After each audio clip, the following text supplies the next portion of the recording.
Hey everyone, welcome to the channel. It's your boy D Black.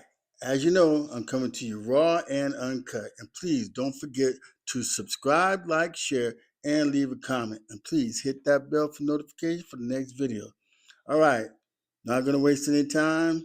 Not gonna waste your time. I'm just gonna get into it. SmackDown tonight. It was very predictable. There was only one match that wasn't predictable, and we'll get to that match and everything. But other than that, let's start it off. Tiffany Stratton. Man, I mean, she's been gone for a while. I understand that. She's back. But nothing of her and her character has changed or anything. Here she's come back out. She's asking the people in Dallas, what time is it?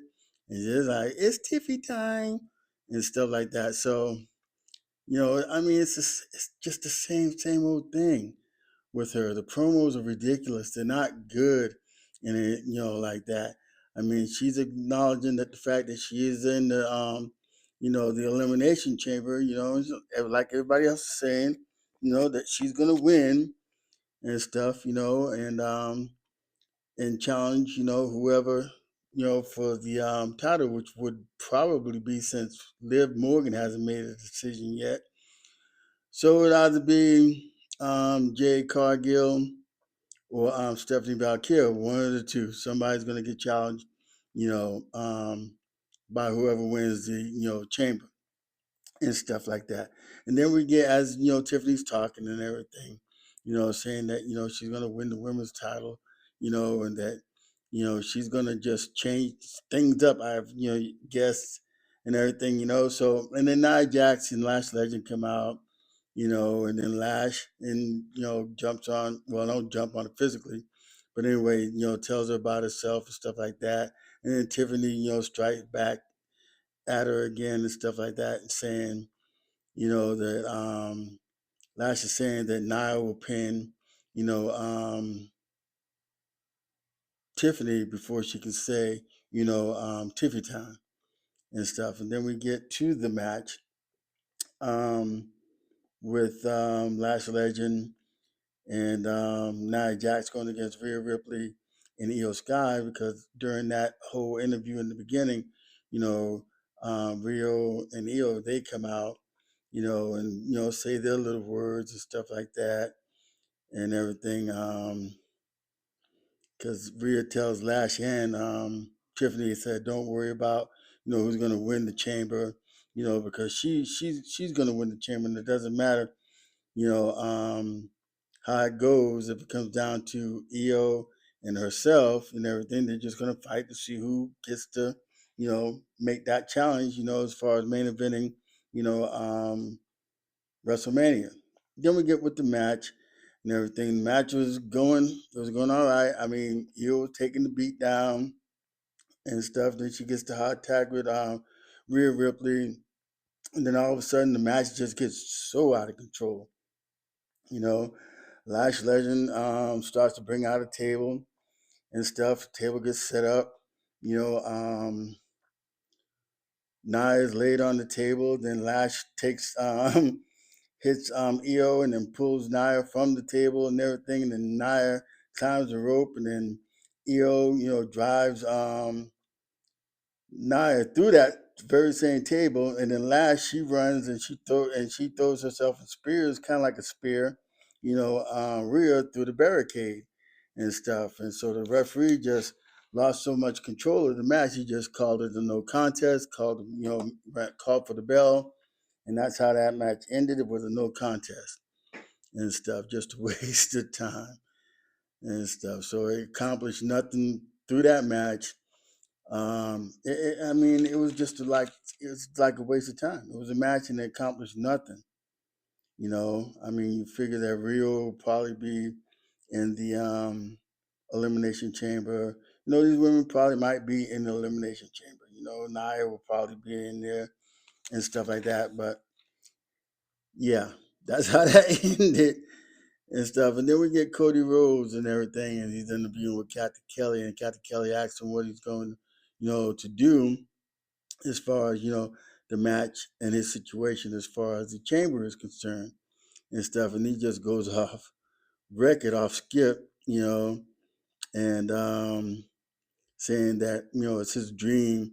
If he wins the match, all it has is 2 matches to go before the WrestleMania and everything, and that's winning this chamber and then winning the match and at WrestleMania. But he's talking about it's a dream, to go to WrestleMania.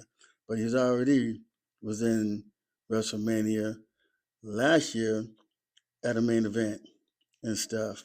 I think they might have forgotten that and stuff. But anyway,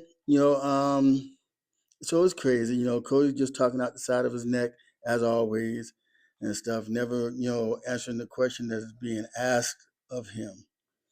And then you get back there, got Apollo, Matt Cardona, and Carmelo Hayes, they're talking and everything and stuff like that.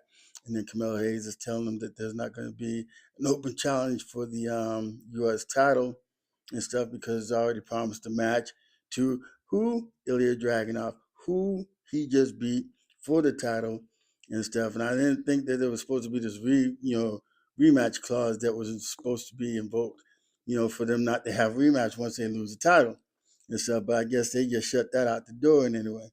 And then, Camilla Hayes comes out and he's talking to not Camilla Hayes, but the Miz comes out to Camilla Hayes and everything and stuff, and he made no sense. Camilla Hayes is, I mean, is quick, and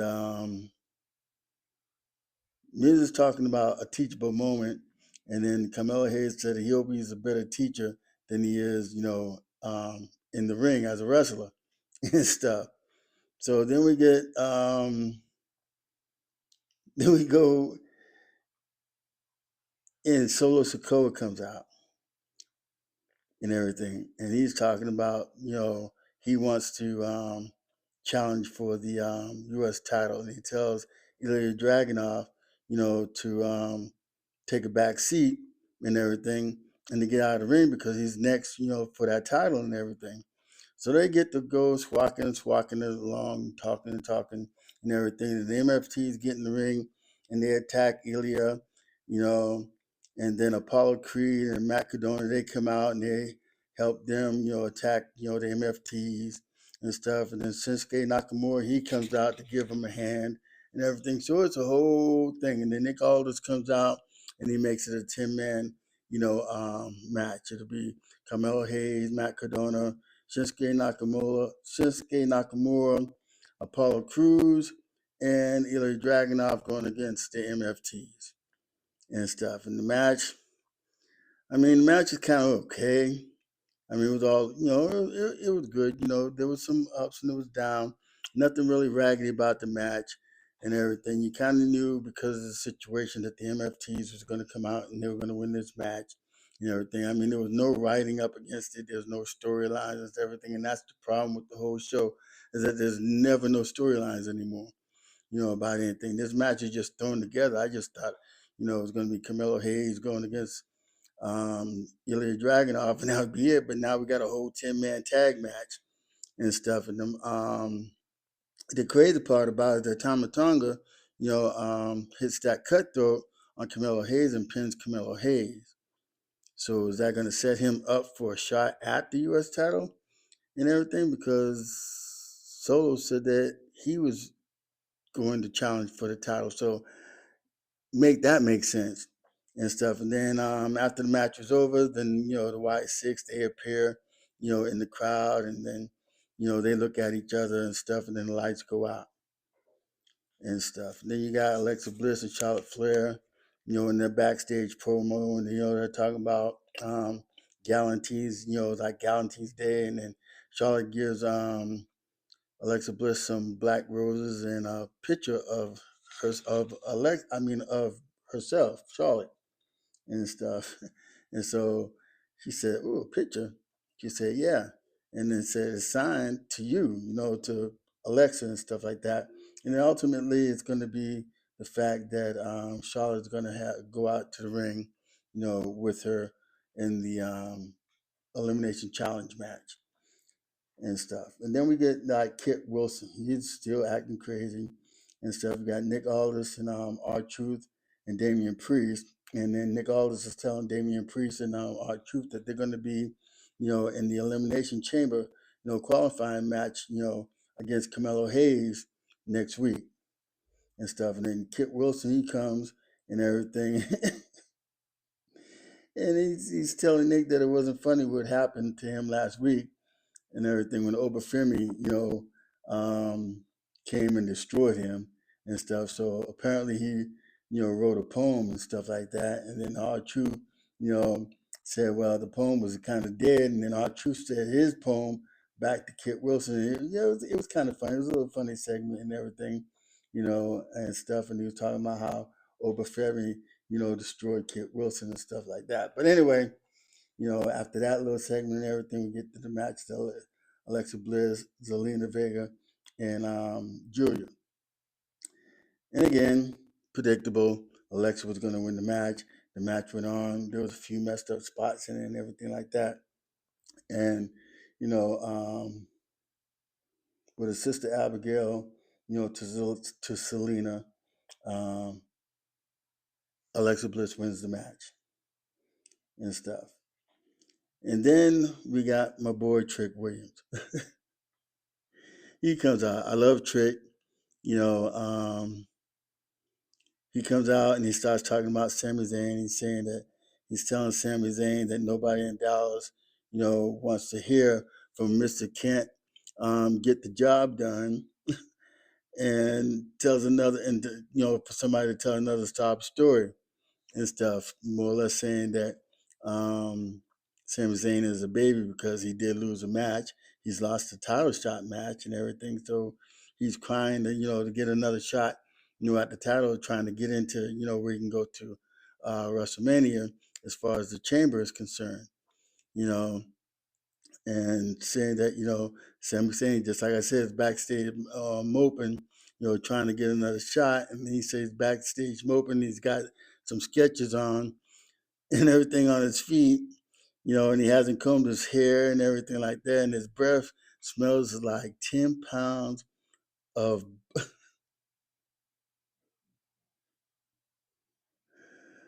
he says his breath basically sounds like 10 pounds of ass and stuff, and it's crazy.